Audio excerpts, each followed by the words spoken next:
자, 말씀을 전하기 전에요. 오늘 여기서 기도하는데 감사드리고 싶은 이야기들이 너무 많았어요. 사실 이 예배가 이렇게 드려지기 위해서 정말 많은 분들이 수고하고 계십니다. 이 더위에 가운을 입고 계시는 우리 성가대원들 찬양을 또 준비하시느라 얼마나 수고가 많고, 부엌에는 지금 계속해서 퍽퍽 찌는 또 열기로 음식을 하고 계시고, 저 뒤에 에어컨이 없습니다. 뜨거운 공기는 위로 올라가는 거 아시죠? 엄청 저기 들어가면 정말 숨이 막혀요. 수고하시는 분들 계시고, 또 어제부터 꽃으로 음식으로 준비하신 분들 계시고, 또 제가 언급하지 않았지만 교회의 예배를 위해서 애써주신 분들 정말 많아요. 더운 데서 안내 보시는 분들도 많고, 그래서 정말 너무너무 감사드린다라는 말씀 드리고 싶고요. 하나님께서 여러분들의 그 수고와 노고를 예쁘게 귀히 받으실 것을 믿습니다. 저도 담임 목사로서 여러분들에게 감사하다라는 말씀을 전하고 싶어요. 감사합니다. 자, 오늘 말씀을 전하도록 하겠습니다. 오늘 말씀은 꽃보다 열매입니다. 여러분 혹시 기독교 무신론자라는 얘기를 들어봤어요? 무신론자는 하나님이 없다라고 믿는 사람이고, 기독교는 하나님을 믿는다라는 사람들인데 도대체 무슨 얘기냐? Christian Atheist. 이 사람들은 하나님을 믿는다고는 하지만 하나님이 존재하지 않는 것처럼 사는 사람들이에요. 일전에도 제가 잠시 소개를 해드렸던 것 같은데, 어느 미국의 교회에 새롭게 건물을 지어서 예배당을 세워서 새롭게 교회 예배당을 들어가서 예배를 드린 그런 교회가 있었어요. 얼마나 교인들이 마음이 설레고 그랬을까요? 그런데 그 첫 예배 때 교회의 예배당에 창문이 깨져 있는 거예요. 근데 그 교회 바로 옆에 술집이 있었습니다. 근데 이 목사님이 토요일 날 저녁에 교회를 와보니까 술 취한 두 사람이 막 싸우면서 막 뭐 돌 같은 거를 집어던지는 거를 봤어요. 그래서 이 목사님이 분명히 저 술꾼들이 교회 유리창을 깼을 것이다 라고 하면서 교인들에게 얘기를 합니다. 우리 저 옆에 있는 저 술집이 망하도록 기도합시다 라고 해서 정말 교인들과 목사님이 전심을 다해서 기도했는데 정말 술집이 망하고 문을 닫았어요. 너무 재미있는 거는 이 술집 주인이, 여러분들 미국 잘 아시잖아요. 교회에 대해서 수를 냈어요. 술집 주인이 뭐라고 했냐면, 재판장에서 이 교회의 목사님과 교인들이 우리 술집이 망하도록 기도했기 때문에 우리 술집이 망했다. 그러니 손해배상을 청구한다. 그러니까 교회를 대표하는 목사님께서 또 자기 변론을 해야 돼요. 아니요, 저는 저희들의 기도와 이 술집이 망한 것 사이에 인과관계가 있음을 모르겠습니다. 무슨 말이에요? 저희가 기도한다고 해서 이 술집이 망했겠습니까? 라고 그렇게 얘기를 해요. 그러니까 재판장이 고민을 하면서 이런 얘기를 했다 그럽니다.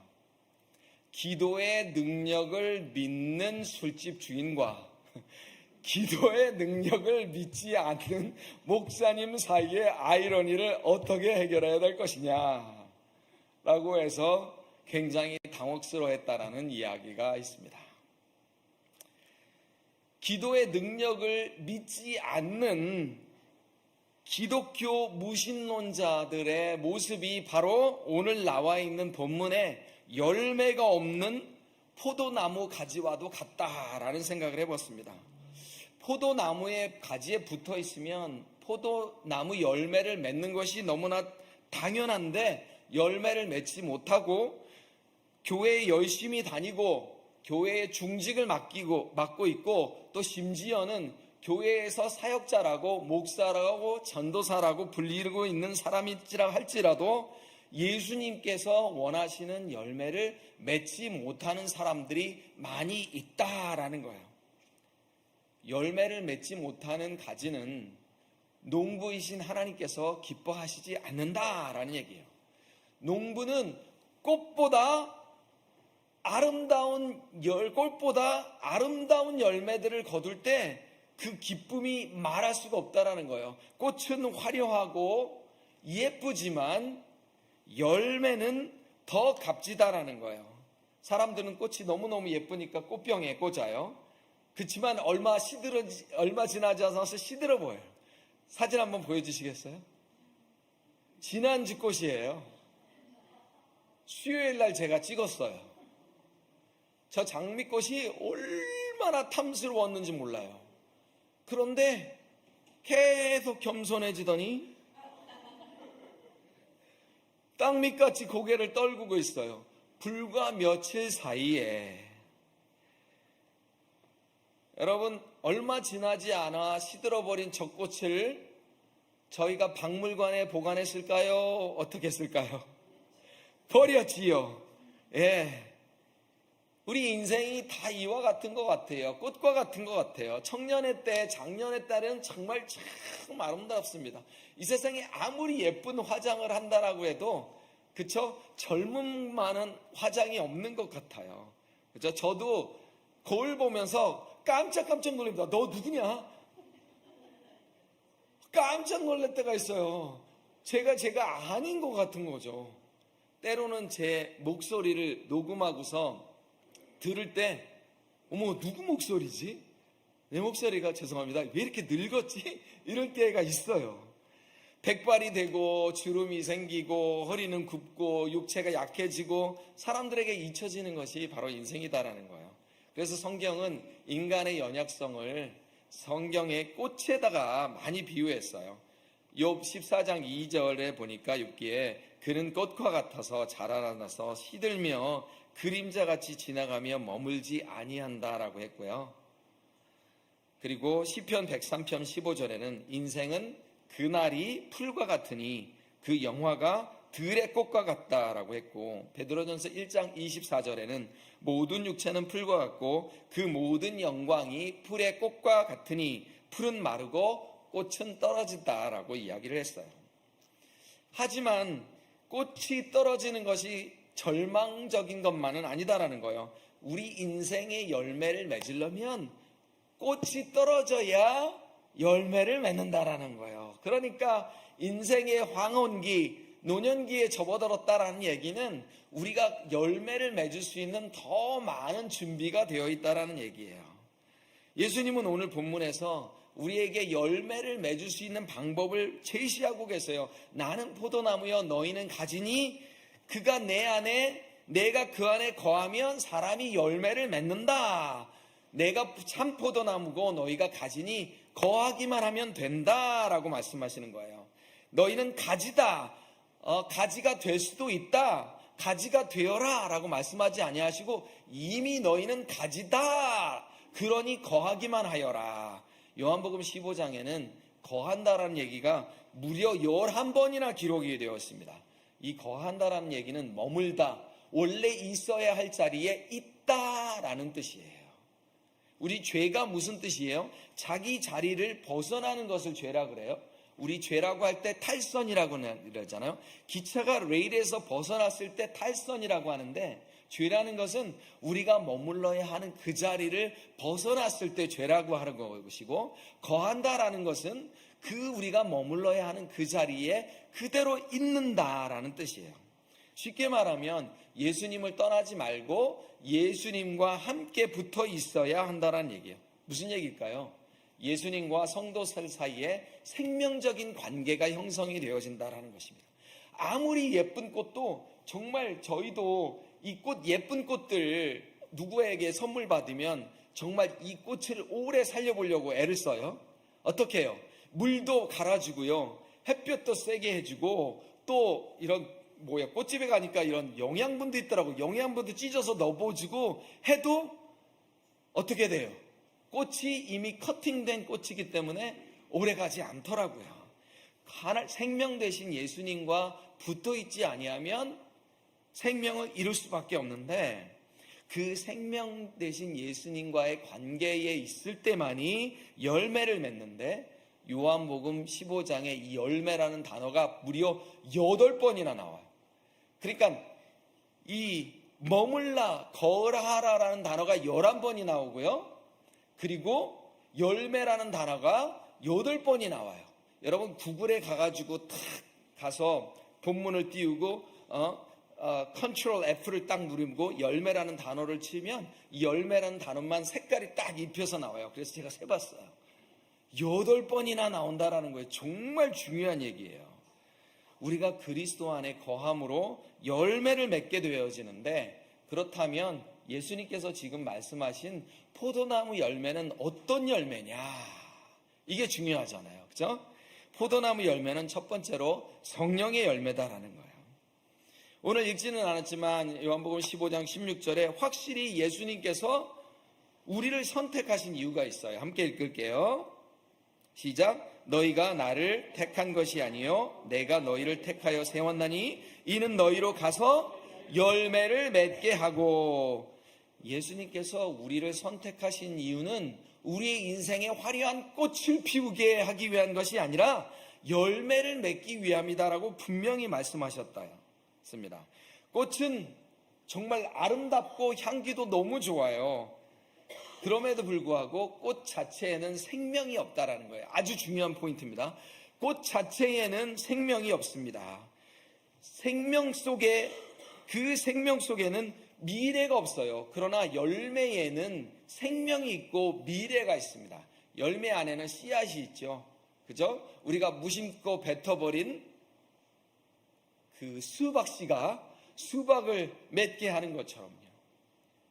제가 저희 집 살기 전에 여기 헌팅턴 밸리에 가서 요 2개의 깻잎 줄기를 심었어요. 세상에, 제가 착각을 했잖아. 내가 이렇게 농사를 잘 짓나? 깻잎이 그냥 온 마당을 다 뒤엎는 거예요. 그러니까 집주인이 와가지고 깻잎을 싹 없애버리고 그 멀치를, 독한 멀치를 탁 심어놔 버렸어요. 깻잎은 이제 못 먹어요. 근데 너무 웃긴 거는 뭐냐면요, 그 다음 해에 반대편에서 깻잎이 막 자라고 있는 거예요. 이 깻잎의 씨앗이 어딘가 떨어져가지고 눈이 왔을 때 이 눈을 저쪽으로 밀어놨는데 그 씨앗이 죽지 않고 거기에 떨어져서 거기서 깻잎이 그냥 막 엄청 자란 거예요. 또 주인이 또 어떻게 했겠어요? 그거를 또 치우느라고 또 애를 썼을 거라는 얘기죠. 열매에는 생명이 있다라는 거예요. 생명이. 꽃은 사람을 살리지 못합니다. 그러나 열매를 먹는 사람은 살게 되어진다라는 거예요. 그런 의미에서 하나님께서는 꽃보다 열매를 더 사랑하시는데, 이 꽃을 어떻게 비유할까 생각을 해봤어요. 이 꽃은 세상의 인기와도 같다. 세상적이고 인간적인 성공과도 같다라는 생각을 해봤습니다. 그렇기 때문에 꽃은 사람들의 관심을 끌어요. 그쵸? 야, 꽃 예쁘다. 저는 이 꽃을 성공이라는 것에 비교하고 싶었어요. 우리들은 성공을 거짓신으로 그렇게 믿고 살아갑니다. 종교학자, 사회학자인 피터 버거라는 사람이 연구를 했는데요. 전통 문화에서는 인간의 가치 판단의 기준을 명예라는 것에서, 공동체가 주어지는 명예라는 것에서 얻었대요. 목축업자라든지 아버지라든지 어머니라든지 농부라든지 가족 공동체 안에서 그 역할을 잘 수행하면 이 사람은 성공한 사람이다, 명예로운 사람이다라고 했는데, 현대 사회에서는 다 개인화가 되어져 버렸다라는 거예요. 여러분들 자녀들이 어렸을 때 피자를 이렇게 사갖고 오면 다 같이, 아버지의 마음은 피자를 사갖고 왔을 때 다 같이 거실에서 막 먹기를 원하잖아요. 그런데 애들이 어떻게 해요?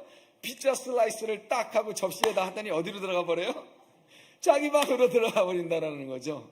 이렇게 개인화가 지속적으로 이루어진 이 현대사회에서의 성공은 무엇이냐? 자기 가치, 자기가 계속해서 자기가 최고임을 공동체 안에서의 어떤 명예라는 것보다는 내가 성공하고 내가 잘나고 내가 세상에서 뛰어났을 때에 자신을 성공했다라고 바라본다라는 거예요.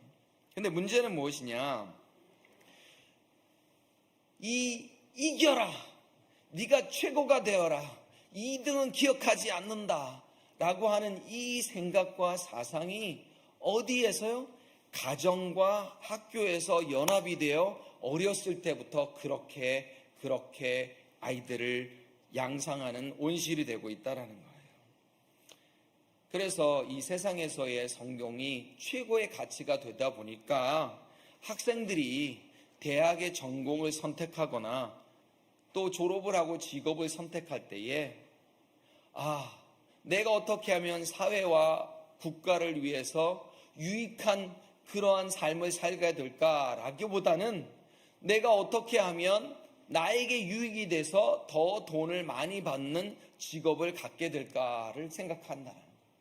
우리 크리스천들 같은 경우는 내가 하나님께서 분명히 나를 나의 쉐입으로 지으셔서 이렇게 이 세상에서 나를 지으셨는데 내가 그러면 어떤 직업을 가지고 어떤 모습으로 하나님께 영광을 돌릴까라고 생각하기보다는 내가 어떻게 좀 더 사회에서 인정받고 존경받고 돈을 많이 받는 직업을 가질까라는 것을 선택하게 해야 된다는 거예요.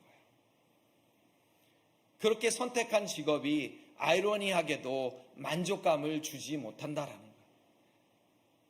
우리 한인 2세 부모님들이 자녀들에게 가장 바라는, 그리고 고등학생이 되어지면 한인 학생들의 넘버원 직업이 뭐세요? 의사예요. 의사. 공부 좀 잘한다 그러면 무조건 저는 의대에 갈 거예요. 어디서 받은 영향이에요? 부모님에게 받은 영향이죠. 그런데 여러분, 정말 놀랍게도요, 미국의 가장 자기의 직업의 만족도가 낮은 직업이 뭔지 아세요? 이상하죠? 저는 정답을 이야기하지 않았는데 이미 여러분들은 알고 있다는 거예요. 우리 사회 문화 전체가 이 가짜신을 따르고 있고 가짜신을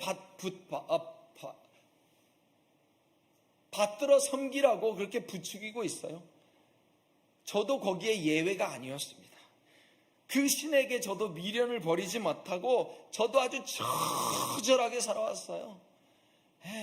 저도 정말 처절하게 미국에서 그렇게 살아왔습니다. 영어도 못하는 제가 공부를 뛰어들었으니 어떻게 해야 돼요? 남들 3시간 읽을 때 저는 10시간 가지고도 부족하니까 어떻게 해야 돼요? 잠을 안 자야죠. 그러니까 잠을 안 자는 거예요. 그래서 저에게 아주 특별한 능력이 있습니다. 저는 안 자고 싶으면 안 잘 수 있어요. 너무 수십 년 동안 연습을 하다 보니까 저는 얼마든지 잠을 안 잘 수가 있어요. 불행한 모습이죠. 저도 그런 처절한 싸움을 하며 살아왔는데 그 문화를 제 아들에게도 주입하며 그렇게 살아왔다라는 거예요. 처음에는 사람이 술을 마시고 취한 후에는 술이 사람을 마신다, 이런 얘기 들어보셨죠?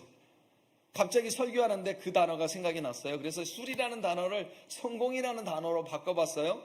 처음에는 사람이 성공이라는 것을 마시고 성공한 뒤에는 성공이라는 것이 사람을 마신다. 그래서 성공은 우리 시대의 술이다라는 그런 말이 있어요. 사람이 계속해서 남용하는 것은 진짜 술이 아니라 자기 자신이에요. 자기 자신을 계속해서 잡아먹고 있다라는 거예요. 무언가 프로젝트를 해서 성공을 하잖아요.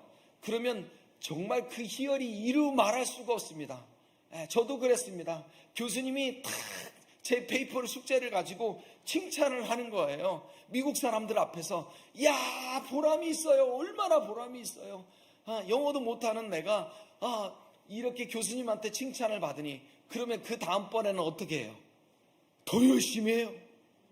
더 열심히 했는데 또 교수님이 또 더 칭찬을 하네. 더 열심히 하고 더 열심히 하고 그러다 보니 무슨 능력이 생겼어요?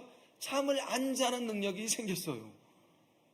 그래서 저는 잠드는 것이 굉장히 힘든 사람이 되어버렸다라는 거예요. 새로운 프로젝트가 끝나고 다시 또 새로운 것을 하고 새로운 것을 하여도 그 만족감이 오래 가지 못하고 오히려 더 불안해지는 거예요. 전에 것만도 못한데, 전에 것보다 더 잘해야 되는데 라는 불안감이 우리에게 생긴다라는 거예요.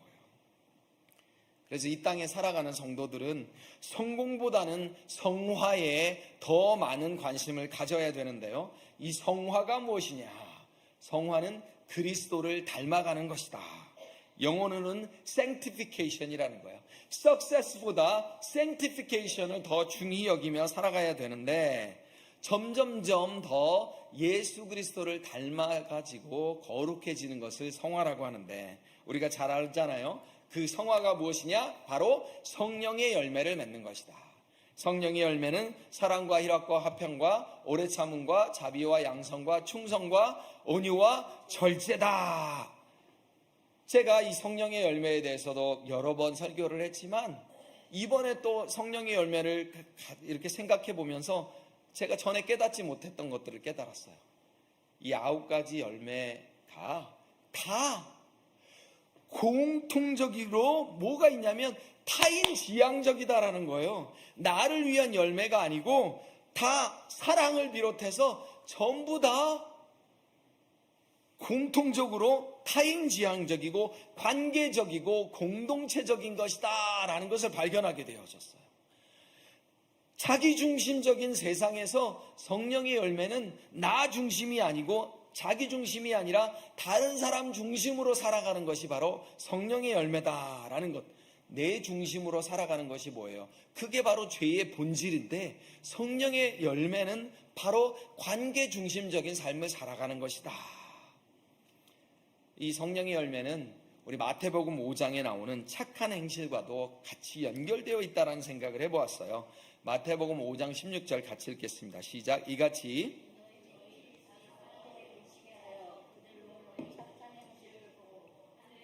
너희 아버지께 영광을 돌리게 해라. 이 말씀은 우리가 세상의 빛과 소금으로서 착한 행실을 하여라. 그런데 여러분, 우리가 빛과 소금의 역할을 한다고 해서 세상이 하나님께 영광을 돌리던가요? 야, 저리 꺼져. 오히려 우리를 더 핍박하고 만만하게 보고 우리를 이용하려고 들지 않냐라는 거예요. 그러면 이게 무슨 말이냐? 우리가 여기 성경에서 말하는 착한 행실은 인간적인 세상의 기준으로 말하는 악과 선의 개념이 아니다라는 거예요. 예수님의 착한 행실을 우리가 보면 알 수가 있다라는 거예요.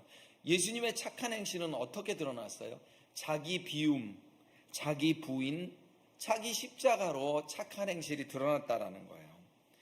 세상 사람들이 우리의 착한 행실을 보고 하나님의 영광을 찬양합니다. 야, 전선영 자매의 저런 모습을 보니 야, 하나님 찬양합니다. 이런 말이 아니고 무슨 말이요? 내가 드러내는 찬양, 그런 하나님의 영광이 아니라 하나님의 영광이 드러나진다라는 거예요.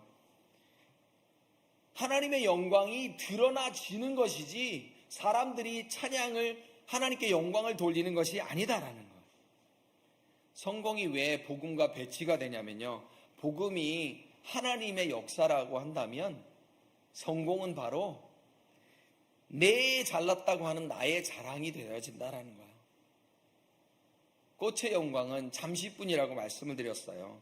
우리가 그리스도 안에서 참 행복을 누리려면 열매 맺는 삶을 살아야 되는데 꽃을 피우기 위해서가 아니라 열매 맺는 삶을 살기 위해서 신앙생활을 해야 된다라는 거예요. 우리에게 필요한 것은 성령의 꽃이 아니고요. 성령의 열매다. 성공의 꽃보다 성화의 열매를 맺는 저와 여러분이 되시기를 축복합니다. 자, 두 번째, 꽃보다 열매 할 때에 포도나무의 열매는 무엇이냐? 전도의 열매예요. 복음 전도의 열매다라는 거예요. 하나님께서 이 땅에 우리를 보내신 것은 바로 전도의 열매를 맺기 위한 거예요.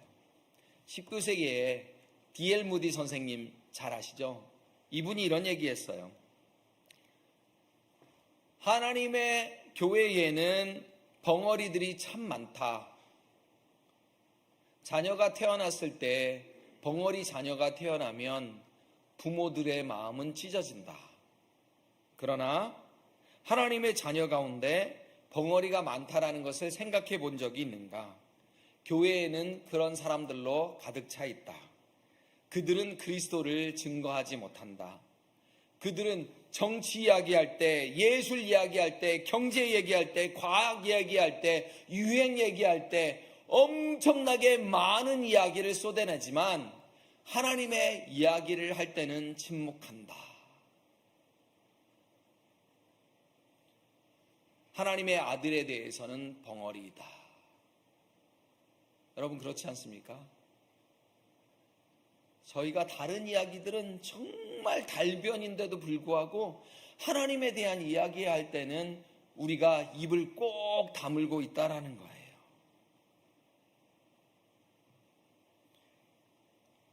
우리가 전도하는 열매를 맺는 삶이란 무엇이냐? 우리가 하나님의 은혜의 통로로서의 삶을 산다라는 뜻이라고 합니다. 사람들에게 하나님의 은혜가 전달될 수 있도록 우리가 그 역할을 감당해야 된다는 거예요. 나무 스스로는 가진 것이 없지만 나뭇가지를 통해서 열매를 맺게 되어지면 다른 사람들이 그 은혜를 받게 되는 것처럼 우리가 은혜의 통로가 되어져야 된다. 6절을 같이 읽겠습니다. 사람이 내 안에 거하지 아니하면 가지처럼 밖에 버려져 마르나니 사람들이 그것을 모아다가 불에 던지느니라. 한마디로 말하면 열매를 맺지 못하면 쓸모없는 인생이 된다라는 거예요. 여기에 동사가 5가지가 나옵니다. 밖에 버려진다, 마르다, 모으다, 던지다, 불로 사르다. 이렇게 생생하게 동사를 5개나 활용한 이유는 뭐냐면 그만큼 이 포도나무가 이렇게 자신의 용도를 열매 맺는 용도를 다하지 못하면 쓸모가 없다라는 것을 정말 생생하게 보여주고 있다는 거예요. 이 포도나무는 가구 제작용으로도 쓸 수 없어요. 그렇죠? 특별히 이 팔레스타인 같은 데는 얼마나 더워요. 그러니까 저희들도 금방 이 교회 마당 정리하고 나무 잘라놨더니 금방 마르잖아요. 그 말라진 것은 불에 태울 수밖에 없다라는 거예요. 쓸모있는 인생이 된다라는 것은 무슨 말이냐? 내가 받은 축복이 남에게도 축복이 되어야 된다라는 뜻이다라는 거예요. 내가 받은 복이 다른 사람에게 복이 되지 않으면 그것은 진짜 복이 아니고 화가 된다라는 이야기입니다. 세상적으로 성공했지만 저 인간 저거 쓸데도 없는 인간이다가 아니라 우리가 저 사람을 통해서 내가 유익해진다라는 그런 마음이 드는 인생을 살아야 된다. 여러분 혹시 저와 시간을 이렇게 같이 앉아 있거나 대화를 섞을 때 빨리 저와의 대화를 마치고 딴 데 가고 싶으세요? 그러면 저는 쓸모없는 인생이에요. 왠지 모르게 오 목사님하고 대화하면 내가 자존감이 좀 올라가는 것 같고 내가 뭔가 중요한 사람이 된 것 같고 내가 뭔가 좀 있어 보이고 기분이 좋아져. 딱히 뭐라 말할 수는 없는데 그러면 나는 쓸모있는 사람이다라는 거예요. 그런데 꼭 그런 사람들이 있어요. 이상하게 나에게 뭐 나쁜 일을 말을 한 것도 아닌데 이 사람하고만 있으면 괜히 내가 축 처지고 기분이 안 좋고 그런 사람들이 있다라는 거예요. 내가 가진 복이 내가 가진 복이 있어요. 그 복이 남에게 전해져야 되는데 내가 가진 복으로 막 자랑을 하고 다른 사람들이 괜히 지나가다가 여기 한 번씩 닦고 말이죠. 옷깃을 세워지고 막 그럼 기분이 좋아요? 안 좋아요? 안 좋죠. 자랑하는 사람이다라는 얘기는 뭐예요? 뭔가 자신이 좋은 것을 얻었으니까 자랑하는 거잖아요. 그죠? 그런데 뭔가 좋은 것을 얻은 것으로 인해서 주변에 있는 사람이 불편해하거나 기분이 안 좋으면 그것은 진짜 복이 아니다라는 거예요. 진짜 축복은 내가 무엇을 얻었느냐가 아니고 내가 얼마나 나누었느냐에 의해서 결정된다라는 거예요. 여러분 천국에 가면 축복 그래프가 있다라고 그래요. 우리 그래프 좋아하잖아요. 믿거나 말거나. 이 그래프에는 우리가 얼마나 많은 축복을 받았느냐를 쌓아놓는 것이 아니라 얼마나 우리가 많은 축복을 나누었느냐라는 것을 그렇게 그래프로 그려놓는다라고 합니다. 사실 성경의 명령에는 두 가지 명령이 있어요. 하나는 살아내라라고 하는 창조 명령이 있고요. 하나는 살려내라라고 하는 구원의 명령이 있어요. 우리가 잘 살아내야 돼요. 뿐만 아니라 우리가 잘 살려내야 된다는 것입니다. 잘 살아내고 잘 살려내는 그런 공동체가 개혁교회의 공동체인 것을 믿으시기 바랍니다. 8절 말씀 같이 읽겠습니다. 너희가 열매를 많이 맺으면 내 아버지께서 영광을 받으실 것이다. 우리의 삶의 목적은 바로 하나님 아버지의 영광이다라는 거예요. 우리 삶이 하나님의 은혜의 통로가 되어지다. 여러분 왜곡이라는 단어 들어봤죠? 왜곡이라는 건 뭐예요? 이렇게 물줄기가 왔으면 이렇게 가야 되는데 내가 물줄기를 이렇게 흘러버려.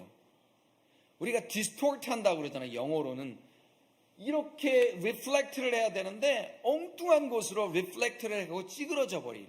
우리가 무슨 놀이동산에 간다 그러면 이렇게 거울이 되어지면 내가 키가 요만해진다든지 갑자기 키가 커버린다라든지 이것을 왜곡이라고 한다는 거예요. 하나님께서 우리에게 분명히 축복의 은혜를 내려 주셨으면 그것을 바꾸지 않고 전해줘야 돼요. 옛날에 가족 오락관이라고 하는 허참 씨가 진행하는 거 여러분 들어보셨어요? 기억나세요? 네. 예를 들자면 이런 거예요. 개구리 뒷다리. 그러면 개구리 뒷다리 이렇게 뭐라고 이렇게 안 들리면서 개구리 뒷다리 그렇게 가야 되는데 뒤에 있는 사람이 뭐라 그래요? 개놈의 닭다리 뭐 이런 얘기로 왜곡이 되어지는 거죠. 우리가 하나님의 복이 우리에게 왔는데 그대로 전달하지 못하면 우리가 축복의 통로가 되지 않는다라는 거예요. 베이컨이라고 하는 곤충학자가 곤충들을 연구하면서 참 내가 인생에 정말 귀한 것을 깨달았다. 이 곤충을 보니까 세 부류의 인간들이 있구나. 첫 번째는 개미 같은 인간이라고 그랬어요. 뭐냐면 다른 사람에게 피해를 주거나 다른 사람들에게 폐해를 끼치거나 그렇지 않지만 자기만을 위해서 열심히 사는 인간형이 바로 개미 같은 사람이고요. 두 번째로는 거미 같은 사람이다. 다른 사람에게 피해를 주고 사기를 치고 다른 사람들을 이용해 먹고 하는 이런 나쁜 자기 이기주의적인 사람이 바로 거미 같은 인간이고, 세 번째로는 벌과 같은 인간이다. 자신을 희생해서 다른 이들에게 꿀이라고 하는 건 좋은 것을 주는 그런 사람이다. 사람이 무엇을 위하여 사는가, 인생을 사는 목적이 무엇인가에 대해서 생각해 보게 하는 비유가 아닌가 생각이 듭니다. 바울 사도는 고린도전서 10장 31절에 이렇게 얘기했어요. 여기에 너희는 이란 대신에 나는이라고 한번 해보겠습니다. 나는 먹든지 마시든지 무엇을 하든지 다 하나님의 영광을 위해서 한다. 아멘. 아멘. 하나님의 영광을 위한다라는 것이 무엇이냐? 나도 위하고 남도 위하는 것이 바로 하나님의 영광을 위하는 것이다. 제가 1997년 10월 10일 날 회사를 그만뒀어요. 회사를 그만둘 때에 정말 많은 사람들이 놀랐습니다. IMF부터 바로 터지기 전이었어요. 제가 회사를 그만둘 때 정말 많은 사람들이 다시 한번 생각해봐라. 인사과에서는 그래 좋다, 너 미국에 가서 공부하는 거 좋은데 그러면 휴직을 하라. 여러 가지 이유로 만류를 했어요. 그런데 저는 이 회사에 더 이상 다니고 싶은 마음이 1도 없었어요. 왜냐하면 너만 살아라라고 회사가 저에게 강요를 했어요. 윈윈은 있을 수 없다. 그런 세상은 존재하지 않는다. 너가 윈하고 다른 사람을 루즈하게 해야만이 너가 윈할 수 있다 라고 이야기를 하는 거예요. 저는 그게 믿을 수가 없었고 제 가치관과 맞을 수가 없었어요. 분명히 윈윈할 수 있는 길이 있을 것이다. 나도 복이 되고 다른 사람들에게도 복이 되는 길이 있을 것이다 라고 해서 그 길을 하나님께서 주신 것이 무엇이냐? 선생님이 되어라 라는 것이어서 제가 선생님이 되기로 했다라는 거예요.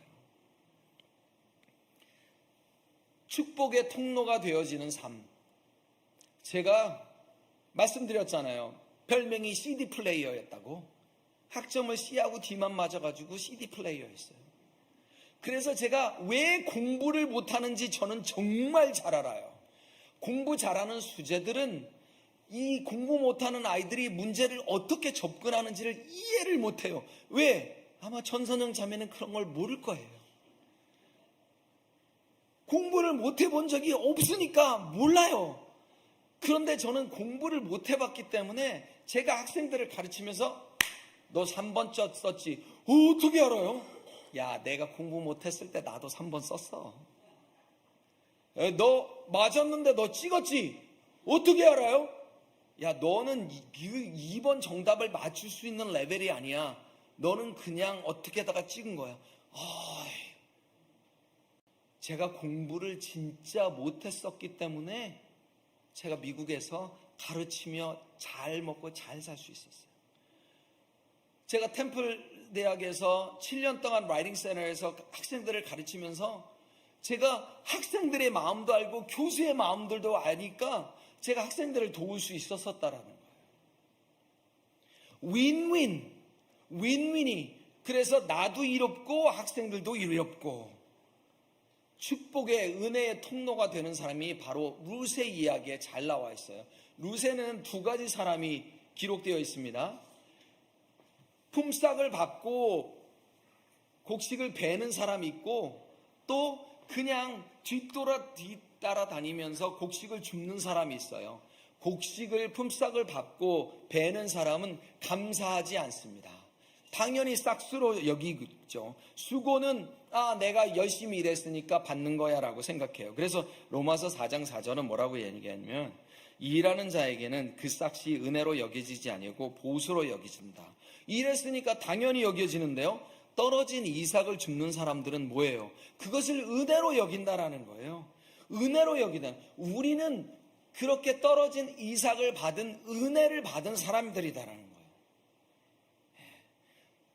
이 룻은 보아스의 선택을 받은 사람이에요. 룻은 바로 보아스의 식탁까지도 초대가 돼요. 룻은 유대인이었어요? 이방인이었어요? 이방인임에도 불구하고 보아스의 식탁에 초대되었다라는 건 구속사적인 의미에서 굉장한 의미를 가져요.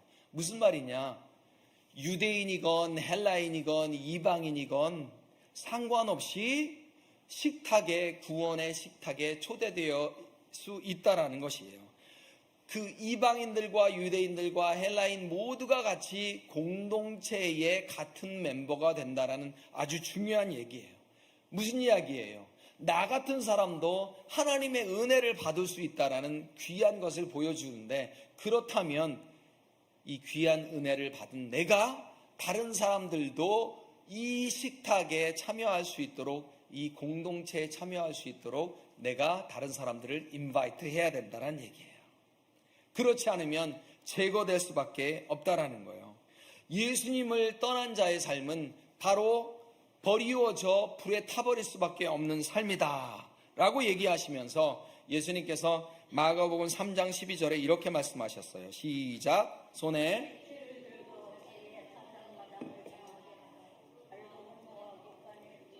꺼지지 않는 불에 태우리시리라. 어느 집사님이 자신이 돈을 들여서 전도지를 만들었대요. 근데 아주 심플한 전도지를 만들었다고 합니다. 한쪽에는 지옥에 가기 위해서 내가 무엇을 해야 할까요? 라는 문구가 쓰여져 있었대요. 그리고 뒷면에는 이 질문에 대한 답을 썼답니다. 질문에 대한 답은 아무것도 없다, 이렇게 썼답니다. 지옥에 가기 위해서 우리가 할 수 있는 일은 아무것도 없습니다. 그냥 가만히 있기만 하면 된다라는 거예요. 우리의 사랑하는 사람들이, 형제자매가, 자식들이, 며느리가, 손자 손녀들이 지옥행 열차를 타고서 이 길이 편안하고 행복하고 좋고 나를 성공에 이르게 하는 그 열차다라고 이렇게 즐기고 있을 때, 우리는 그 기차에 탄 이 사람들을 멱살을 잡고서라도 그 기차에서 내리게 해야 된다는 거예요. 그것이 뭐예요? 내가 받은 축복을 남에게도 전해주는 길이다라는 거예요. 바로 살려내는 복음의 전도의 열매를 맺는 것이다 라는 것입니다. 자, 더운데 설교 들으시느라고 너무 수고 많으셨습니다. 말씀의 결론을 맺습니다. 이 열매가 성령의 인격, 신앙의 인격의 그런 모습이라면, 꽃은 우리 인생의 외모나 스펙을 말하는 성공에 비유할 수가 있다는 것입니다. 이 시대에 있는 사람들은 바로 내면보다는 외모를 더 중요시 여기는 사람들이에요. 세속적인 인기에 목말라 있습니다. 그래서 어떤 사람이 그런 얘기를 했대요. 괜찮아, 성질 못된 거 괜찮아, 고쳐 살면 됐지. 그런데 얼굴 안 예쁜 거 고치기 쉽지 않아. 여러분, 사람들은 세상에 성공하기에 목말라 해요. 그래서 자신을 되돌아보는 시간을 갖기보다는 어떻게 하면 이력서에 한 줄이라도 더 넣을까? 심지어는 교회에 사역하는 사역자들조차도 경력 쌓기의 과정으로 교회를 그렇게 스쳐 지나가는 사람들이 더러 있다는 거예요. 물론 우리 교회는 그런 사람들이 없지만 말이에요. 회사를 퇴사할 때도 이 사람이 곧 우리 회사를 나갈 사람이다가 아니라, 제가 회사에 사표를 딱 던졌을 때 우리 부장님이 너무 놀랐어요. 그러면서 그 다음 날부터 저를 쳐다도 안 봐요. 이게 아니고, 야, 그러면 그럼 유학을 언제 가니? 좀 이따가 갑니다. 그러면 뭐 하려고? 제가 야간대학을 다니려고 합니다. 야간대학은 몇 시부터 시작하는데? 네, 몇 시부터 시작합니다. 그럼 내가 너 조기 퇴근을 시켜줄게. 그래서 무려 6개월 동안 제가 조기 퇴근을 하면서 월급을 받고 다녔어요. 사람들이 뭐라 그러거든, 부장님 심부름 시켰다고 말해라. 그리고 6개월이 딱 지나고 이 사표가 회람이 돌았을 때 사람들이 다 놀랐어요. 이 사람은 절대 이 회사를 그만둘 것 같지 않고 열심히 일했는데 어떻게 사표를 내느냐. 보통 사표를 내는 사람들은 어떤 사람들이에요? 항상 그만둔다 그러고 이틀 안 나오고 3일 안 나오고 그래요. 저는 그러지 않았었어요. 정말로 아무도 모르게. 그래서 제가 10월 10일 날 사표를 냈다 그랬잖아요. 여기에 의미가 있습니다. 원래 10월 1일 날 사표를 내야 돼요. 그러면 그 한 달 월급을 준단 말이에요. 그런데 저는 10월 31일까지 일하고 월급을 받고 싶었어요. 그런데 10월 9일 날 인사과에서 부르더니, 오창원 씨 왜 회사를 안 나가십니까? 라고 묻는 거예요. 이미 회람은 돌았어요. 저는 10월 31일까지 꼬딱 채우고 회사를 그만두고 싶습니다. 그러니까 그러시면 안 됩니다. 모든 사람이 매달 1일에 회사를 그만두는데 당신이 10월 31일에 그렇게 그만두게 되면 회사에 나쁜 전통이 생기니 당신도 빨리 회사를 나가십시오. 그래서 내 마음의 준비가 되지 않았는데 그날 나왔어요. 10월 10일. 10월 10일도 아침에 나온 것이 아니고 5시 37분에 나왔어요. 절대 이 회사를 내가 그만두더라도 내가 마지막 순간까지도 아무도 눈치 못하게, 우리 교회를 어쩔 수 없이 타 지역으로 가신 분이 계시잖아요. 지난 봄에 그분들도 그 전주까지도 안 나갈 것처럼, 이사 안 갈 것처럼 혹여나 우리 교회에 파동이 있을까 봐. 그 먼 곳에 가셔서도 저희 교회를 위해서 기도해 주시고 저희 교회를 위해서 헌금해 주시고 얼마나 감사한지 몰라요. 이력서에 경력 쌓기가 아니라 정말 생명을 다하여서 내가 있는 곳에서 최선을 다하는 저와 여러분이 되시기를 바랍니다. 제가 이 교회에서 은퇴를 할지 아니면 제가 이 교회에서 사임을 하게 될지 몰라요. 하나님께서 어떻게 인도하실지 몰라요. 그러나 여러분들이 딱 하나 알 수 있는 것은 절대 여러분은 제가 마지막까지 그만두는 순간까지 눈치를 못 채실 거예요. 제가 은퇴를 할지 어쩔지는 모르겠지만 우리는 믿습니다. 사람의 관심보다 하나님의 관심을 받는 인생이 훨씬 복되다라는 것을 믿습니다. 아멘. 꽃을 피우는 인생보다 열매를 맺는 인생이 더 가치가 있다라는 것을 믿으시기 바랍니다. 어제 생명의 삶을 보니까 열왕기하 2장에 엘리야사가 사역을 시작하는데 뭐라고 써있냐면 지도자의 역량 중에서 핵심 역량이 있고 또 핵심 자질이 있어요. 이게 비슷한 말 같은데 그러면서 읽다 보니까 뭐라고 얘기했냐면 기술, 지식, 경험 이런 것들은 핵심 역량이라고 하는데 나의 설교하고 연결이 되는 거예요. 이게 다 꽃이구나. 이게 다 성공에 필요한 것이구나. 기술과 지식과 경험은 핵심 역량으로서 성공에 필요한 꽃이구나. 그런데 핵심 자질이라는 것이 나오더라고요. 이거는 뭐냐면 크리스찬이라면 당연히 공통적으로 지녀야 하고 이웃을 향해서 가져야 할 그런 희생정신을 말하는데 그것이 핵심 자질이구나. 핵심 자질은 바로 열매이구나 라는 생각을 해보게 되었어요. 그처럼 화려하지는 않지만 성령의 열매와 전도의 열매를 맺으심으로 하나님을 기쁘시게 해드리고 여러분들도 복을 받고 또 그 복을 많은 이들에게 나누어주는 저와 여러분이 되시기를 축복합니다. 기도하겠습니다. 하나님 아버지 감사합니다. 저희들은 성공이 합니다. 자식들을 그렇게 키우고 손자 손녀들을 그렇게 키우며 살아왔습니다. 하나님 이제 성화의 열매를 맺기를 저희들이 소원하며 결단합니다.